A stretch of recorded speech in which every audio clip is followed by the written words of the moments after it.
ஆட்டோட எல்லா பாகங்களுமே ரொம்பவே டேஸ்ட்டாகவும் இருக்கும், உடம்புக்கு ரொம்பவே ஹெல்த்தியானது.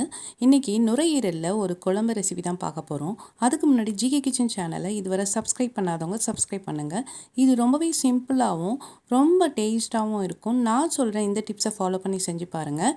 நுரையீரலை முதல்ல நல்லா கழுவி மஞ்சப்பொடியை சேர்த்து குக்கரில் 2 விசில் வேக வச்சுக்கோங்க. ஒரு குக்கரில் தேவையான எண்ணெயை சேர்த்துட்டு 2 பெரிய வெங்காயத்தை சேர்த்துக்கலாம். வெங்காயம் நல்லா வதங்கட்டும். வதங்கண்டும் இதுக்கு 2 பெரிய தக்காளி, பழுத்த தக்காளியாக பார்த்து சேர்த்துருக்கேன். தக்காளி வெங்காயம் எல்லாம் நீங்கள் எடுத்துக்கிற நுரையீரலோட குவான்டிட்டியை பொறுத்தது. நான் இன்றைக்கி ஒரு நுரையீரலை சமைக்க போகிறேன். தக்காளியும் வெங்காயம் நல்லா வதங்கட்டும். நாங்கள் வேக வச்சுருக்கிற அந்த நுரையீரலை நல்லா ஆற வச்சுட்டு பொடியாக நறுக்கி எடுத்து வச்சுக்கோங்க. இதுக்கு தேவையான இஞ்சி பூண்டு பேஸ்ட்டை ஃப்ரெஷ்ஷாக 1.5 ஸ்பூன் அளவுக்கு அரைச்சி சேர்த்துக்கலாம். இஞ்சி பூண்டு பேஸ்ட்டு பச்சை வாசனை போகிற வரைக்கும் நல்லா வதக்கிட்டு நாம் ஆல்ரெடி வேக வச்சுருக்கிற நுரையீரலை இதில் சேர்த்துக்கலாம்.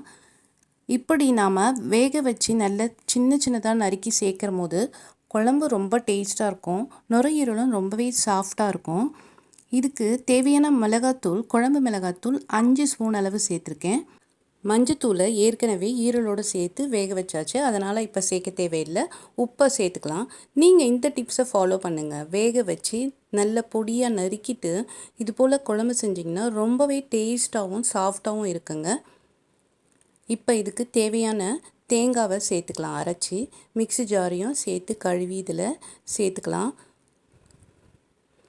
இப்போ உங்களுக்கு குழம்பு எந்த பதத்துக்கு தேவையோ அந்த பதத்துக்கு தண்ணியை சேர்த்துட்டு ஏற்கனவே நம்ம 2 விசில் போட்டாச்சு. இப்போ மேலும் ஒரு 3 விசில் போட்டால் போதும், குழம்பு ரெடி ஆகிடும். குக்கரை மூடி 3 விசில் போட்டு இறக்குனிங்கன்னா பாருங்கள் எவ்வளோ சூப்பராக, பார்க்குறதுக்கே அவ்வளோ அழகாக இருக்குது. இந்த குழம்பை நீங்கள் இட்லி, தோசை, சப்பாத்தி சாப்பாட்டோடு சேர்த்து சாப்பிட ரொம்பவே அட்டகாசமாக இருக்குங்க. இந்த நுரையீரல் சளி சம்மந்தப்பட்ட பிரச்சனைகள் எதுவாக இருந்தாலும் சரி செய்யும். நீங்களும் இந்த டிப்ஸை ஃபாலோ பண்ணிவிட்டு நுரையீரல் குழம்பை நான் சொன்ன மெத்தடில் ட்ரை பண்ணி பார்த்துட்டு மறக்காமல் கமெண்ட்ஸ் பாக்ஸில் கமெண்ட்ஸ் பண்ணுங்கள், லைக் பண்ணுங்கள், ஷேர் பண்ணுங்கள். நம்ம சேனலை மறக்காமல் சப்ஸ்கிரைப் பண்ணுங்கள்.